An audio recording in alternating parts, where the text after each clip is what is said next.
All right, next up, what I want to do is really talk about blockchain explorers in more detail, and then also give you a brief overview of some of the talks at Devcon last week.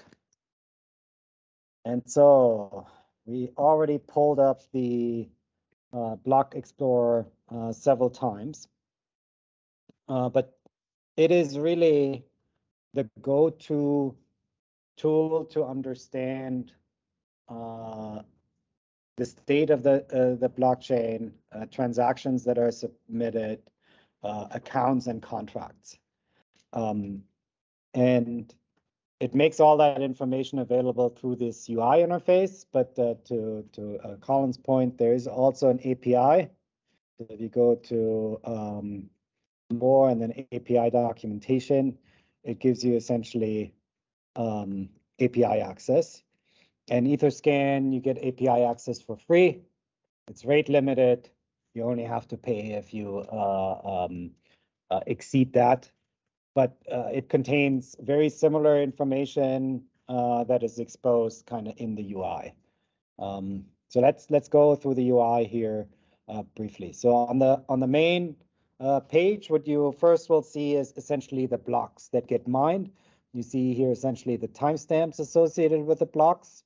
So Ethereum, every 14 seconds or so, a block is being created. That is not necessarily a hard rule. As we talked about, difficulty may get adjusted, and so therefore the times may be a little bit different.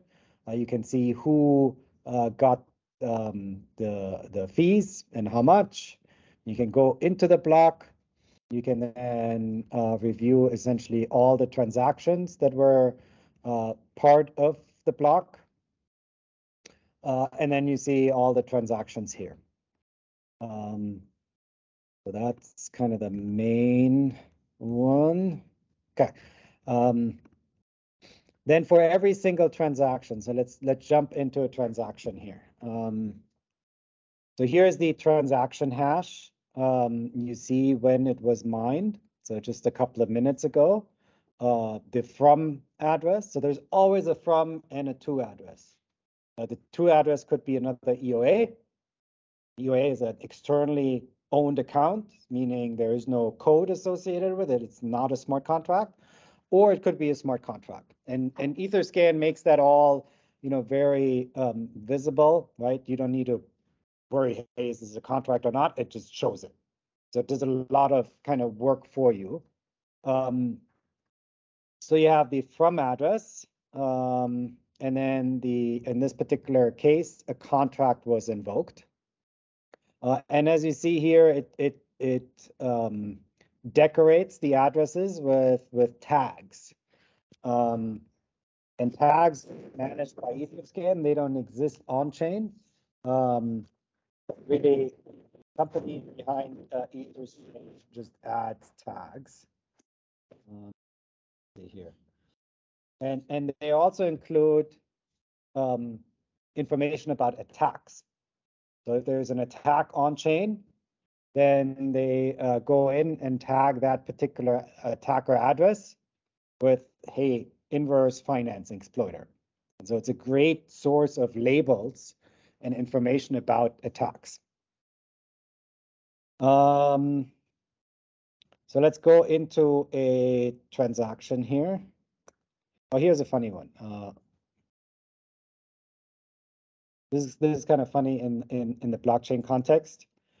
So you can put anything on chain, right? And so this is an attacker, and somebody sent a transaction to the attacker, and it contained like 0.0001 ETH, but more importantly, it contained a data package that looked like this, and I don't know what it says, but it's basically just a message to the attacker who just stole millions of dollars, and so they're essentially begging for a cut.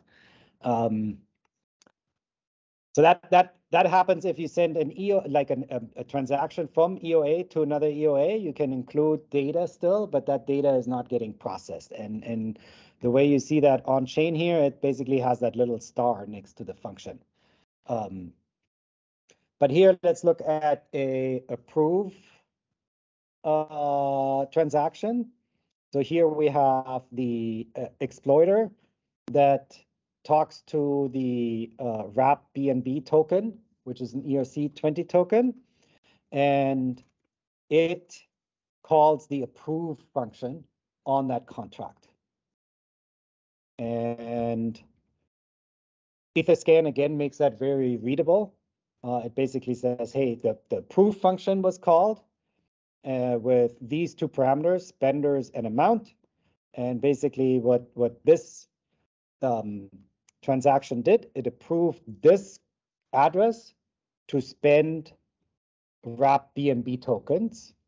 And this is essentially the value, the amount that got approved.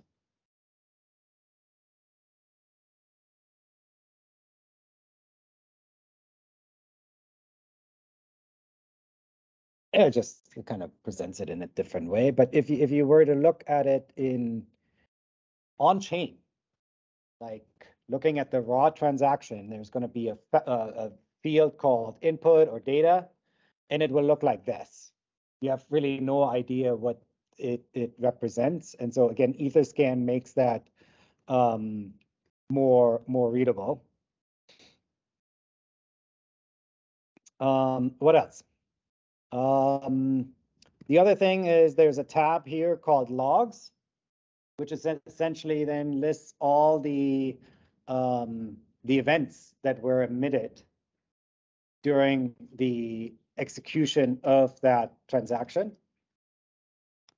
And it can be a little bit redundant in terms of what was shown here, right? This is the approve function from and value.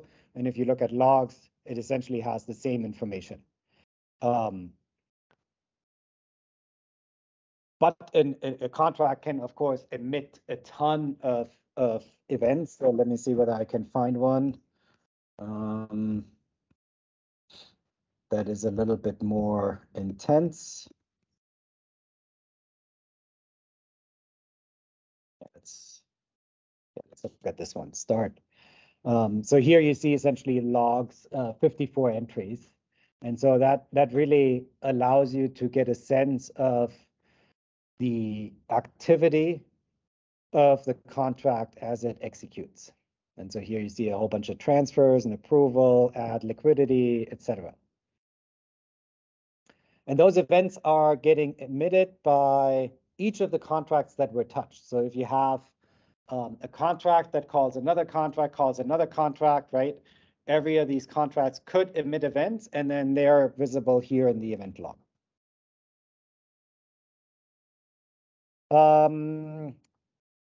The other thing that EtherScan does at the top here, you see that this particular transaction is a private transaction that used flashbots. Do you guys remember what flashbots were?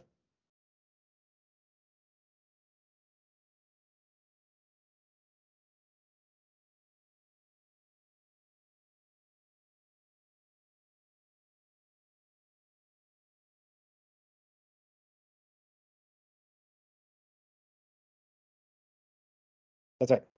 So it's essentially a way to a user incentivizing a miner to pick up a transaction directly without going through the mempool, and as a result, it stays private.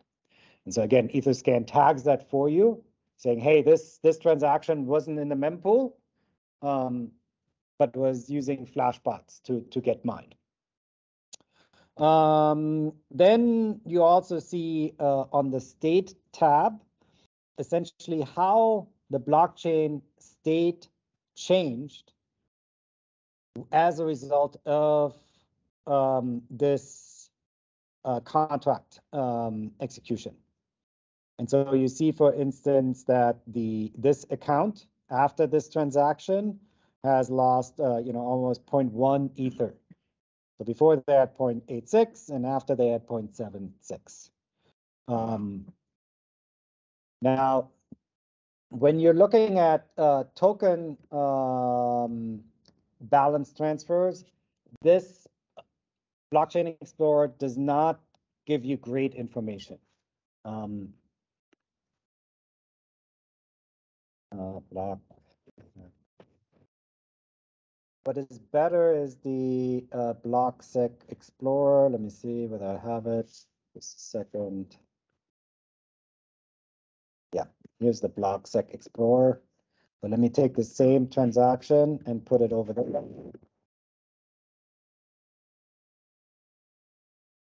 And what this explorer nicely does, it looks at all the token balances and shows you where they're flowing to, or how the balances change. So here, for instance, you see that this account received, 99,000 USDT and 53 Bitcoin. We're still looking at the attacker, right? And so that's about, I think, $1 million, $1.5 million, right? And so it basically shows that this person, this account, received all those tokens, and then further down you see where they came from. So that kind of gives you an information around kind of what protocol was attacked. So the blocksec explorer is better than Etherscan in displaying that sort of information. What else? Let's see here. Let's look at a particular account.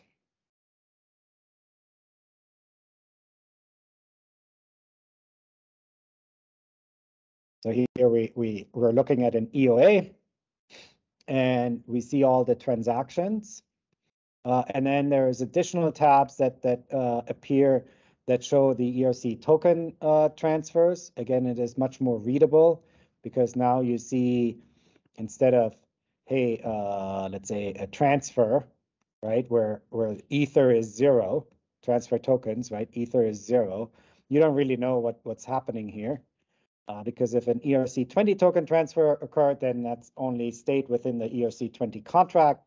And so if you really are interested in how ERC20 tokens are transferred, you go to the ERC20 token transaction tab that then shows, hey, it's going from the inverse finance explorer to, let's say, Uniswap V3. And you see exactly what token and the exact amount. If the account deals with NFTs, you similarly see the NFTs here. Then there's an analytics tab that kind of shows kind of timeline of the account in terms of the balances that it has, the age, a number of transactions, Ether transfers, token transfers, etc. And then also kind of a heat map. And that, in context of security is quite useful, because you're able to quickly differentiate, hey, is this an account that's been around forever and has done a lot of stuff, or is it a new account that just appeared and suddenly has, $1.5 million worth of digital assets, right? The latter case may be a little bit suspicious. So when an attack happens, often what the attackers do as a first step, they convert their ERC20 into native tokens, native on Ethereum being Ether, because Ether is not a contract, and so there is no blacklist functionality. So as soon as they steal it, they exchange it into Ether, and then they're home free. But to your question around recourse, we talked about it before I went to Bogota. Duke brought up the Binance hack. So the Binance hack, it was $500 million that were stolen. The attacker quickly moved 100 million to a different chain. Assets were frozen by USDT, I think it was. And then what Binance did, they actually turned off their blockchain. It was a drastic step, and blacklisted that account in the Binance code. There is a GitHub entry now in the Binance blockchain code, not in a smart contract, in the actual code of the blockchain that says, hey, this account is no longer valid. Ethereum could not do that. Okay, so then let's look at an NFT project. 4 days, that's right, thank you. Board. I think the symbol is AC. Bored Ape. So this is again, it is a NFT, right? Non-fungible token. And so what you would expect is that it implements ERC 721, right? Which is the interface that I showed you. Then it has the functions. Again, like one thing to keep in mind, when you implement an interface like ERC20 or 721, you have to implement those functions, but of course you can implement additional functions. And so here the list is a little longer than what I showed on the slide. But let's look at some of the NFT trades. And so here you see, for instance, somebody bought a particular NFT for 120 ETH, which is, $150,000. They bought it on OpenSea, and here you have the unique token ID of the Bored Ape. And so I'm sure if we click on that, we may see a picture. Not quite. There you go. There's the picture. $150,000.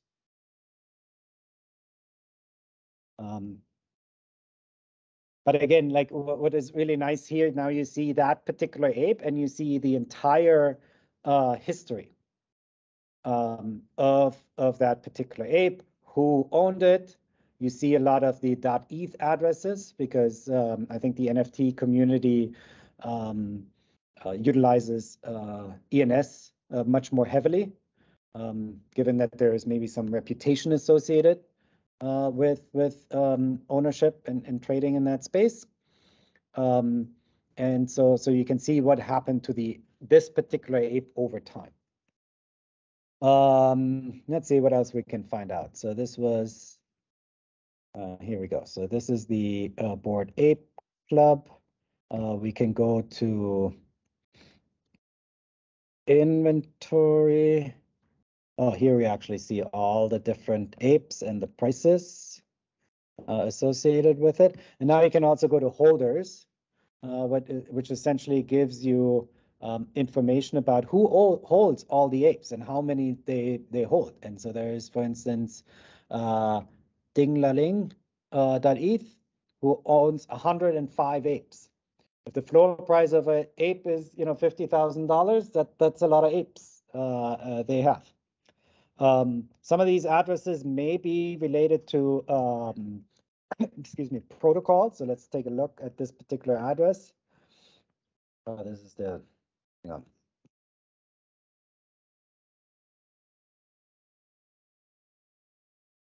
So this is a contract, BendDAO,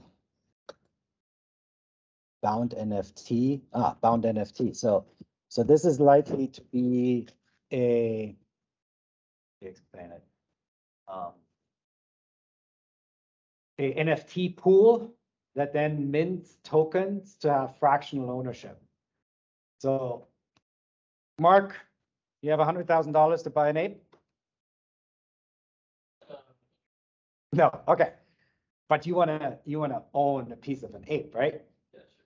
And so what I can do is I can buy an ape for 100,000. I put it in a contract, and then I issue an ERC20 token that I sell to you. And so $100,000, right? I can basically, let's say I mint 200,000 ERC20 tokens, and I let you buy one of them for $2, right? So then if I sell all my ERC20 tokens, I essentially sold the ape for 200,000, although I just paid 100,000 for it. And you then have a fractional ownership of the ape. So that's how some of the NFT projects are being managed. Other thing that I want to point out here, so the contracts, we already looked at contracts. So it has the code, as the bytecode, it has the deployer, it has the ABI, and we'll talk about the ABI in more detail, but it's essentially a JSON that describes all the functions that are exposed on the contract. And then up here, you see something interesting. It says read contract, read as proxy, and write as proxy. And that is essentially an indicator that the proxy pattern that I explained to you earlier has been implemented. And so what you see here is if I click on read contract, write contract, it does not necessarily have all the functions exposed. If I go to read as proxy, then it basically tells me, okay, the contract is actually implemented at this address, but this proxy points to that address. So it's just kind of an indicator, hey, this is an upgradable contract. And the implementation to the contract could change, the interface should not.